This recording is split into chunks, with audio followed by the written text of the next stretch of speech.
चलिएगा मेरे प्रिय विद्यार्थियों, आज की क्लास बहुत ही महत्वपूर्ण है आप लोगों के लिए। और आज हम वो चीज़ें समझने की कोशिश करेंगे जो अधिकांशतः हम लोग अभी तक नहीं समझ पाते हैं। तो आज की क्लास बिगनर्स के लिए बहुत ही इम्पोर्टेंट है। तो चलिएगा हम देखते हैं। तो आपके सामने दिया गया है अल्फ़ाबेट। अल्फ़ाबेट आप लोगों ने बहुत पहले ही सीख लिया होगा बेटा। अल्फ़ाबेट आप लोगों ने बहुत पहले सीख लिया होगा, लेकिन कुछ चीज़ें ऐसी भी होती हैं जो हमारे दिमाग से बहुत दूर रहती हैं। जैसे आपने देखा यहाँ पर ए से लेकर जेड तक लिखा हुआ है। आपसे अगर कोई पूछे कि अल्फ़ाबेट में जो इसके वर्ड्स होते हैं तो कितने होते हैं, तो आप बता दोगे कि यानी कि यहाँ पर जो अल्फ़ाबेट होते हैं वो कितना होता है, उनका लेटर कितना होता है, सॉरी तो 26 आप बता देंगे। 26 बता। हिंदी में आप लोगों ने पढ़ा होगा। हिंदी आप लोगों ने जैसे मान लीजिए हिंदी की जो वर्णमाला होती है, छोटा आ, बड़ा आ, छोटी ई, बड़ी ई, जे उ, बड़ा उ, ए, ऐ, ओ, आओ, अंग, आहा वगैरह आप लोगों ने पढ़ा होगा। आपने देखा कि जो वाउल्स यानी कि हिंदी वर्णमाला होती है इसमें 52 यानी 52 वर्ड्स लेटर होते हैं। कितने होते हैं? 52 हिंदी में। और अंग्रेजी में कितना होता है?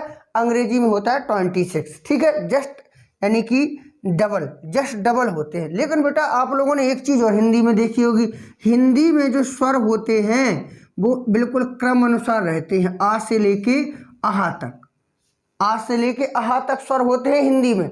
तो आपने कभी गौर किया है कि अंग्रेजी में लगातार क्यों नहीं होते हैं? अंग्रेजी में लगातार क्यों नहीं होते? तो मैं आपको बता दूं कि पहली बात, अंग्रेजी में कम शब्द हैं, ठीक है। और दूसरी चीज, स्वर इसलिए लगातार नहीं होते हैं क्योंकि स्वर स्वतंत्र होते हैं। स्वर क्या होते हैं? स्वर स्वतंत्र होते हैं, फ्री होते हैं, किसी पर डिपेंड नहीं होते हैं। तो हमारे पास जो स्वर हैं, जैसे आपने देखा होगा ए, और कौन होता है? ई, और कौन होता है? आई, और कौन होता है? ओ, और कौन होता है? यू। यानी कि हमने अंग्रेजी अल्फ़ाबेट में जो बाउल्स देखे हैं वो केवल 5 हैं। स्वर कितने हैं? कितने देखा हमने? 5 देखा। लेकिन जो स्वतंत्र हैं, स्वतंत्र का मतलब होता है इनके साथ कोई भी लेटर नहीं है। जैसे हम ए को पढ़ेंगे, ए पढ़िएगा, आप भी मेरे साथ पढ़े, ए ही आ रहा है। अब बी को हम पढ़ेंगे। अब जो कॉन्सोनेंट होता है, व्यंजन होता है, बी क्या है? व्यंजन है। कॉन्सोनेंट है, बी क्या है? व्यंजन है। आप बिल्कुल बेटा बारीक से समझिए ना, बी क्या है? बी आपका कॉन्सोनेंट है, व्यंजन है। और व्यंजन स्वतंत्र नहीं होता है, ये किसी न किसी पर जरूर डिपेंड होता है। ठीक है, तो बी पढ़िएगा। बी क्या आ रहा है? ई, बी यानी कि इसके साथ में ई ऐड है। सी के साथ क्या है? ई है। डी के साथ कौन सा? भाई बिना स्वर के, बिना वावल के हम बोल ही नहीं सकते हैं, ये हमें याद रखना है। कोई भी चीज़ हम बोलेंगे स्वर तो जरूर लगेगा बेटा, स्वर लगेगा। देखो मैं बता रहा हूँ आपको कि जो स्वर होते हैं जो स्वतंत्र होते हैं, लेकिन कॉन्सोनेंट के साथ में स्वर भी लगेगा। कोई ना कोई स्वर तो आपको लगाना ही पड़ेगा। इसको बोलो ई, बोलो ई। कुछ आ रहा है क्या?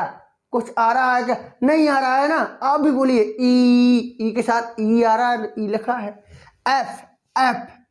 एफ ई आ रहा, ई एफ।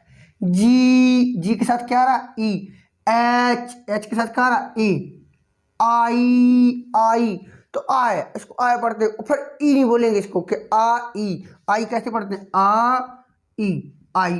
तो आई तो आ कोई सा वर्ड है यहाँ पर क्या? तो इसको बेटा आई ही बोलेंगे। तुम कहोगे सर जिसमें ई आ रहा है, आ ई, नहीं, आई पूरा ही पढ़ना है। समझ में आया ना? इसके बाद जी में क्या आ रहा है?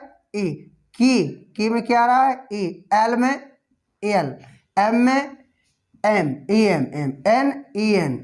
ओ को बोलो ओ। कुछ आ रहा है क्या? मेरे साथ बोलो आप मेरे साथ। ओ कुछ आ रहा है क्या? नहीं आ रहा है। स्वतंत्र है, फ्री है। स्वर जो होते हैं स्वतंत्र होते हैं और कॉन्सोनेंट स्वर के बिना नहीं बन सकते हैं बेटा। पी बोलो, पी। क्यू यू आ रहा ना? क्यू बोलो, क्यू बोलो क्यू। मेरे साथ प्रैक्टिस करिए ना। Q. R A R, S T क्या रहा है? यू बोलो मेरे साथ, यू। कुछ आ रहा है क्या?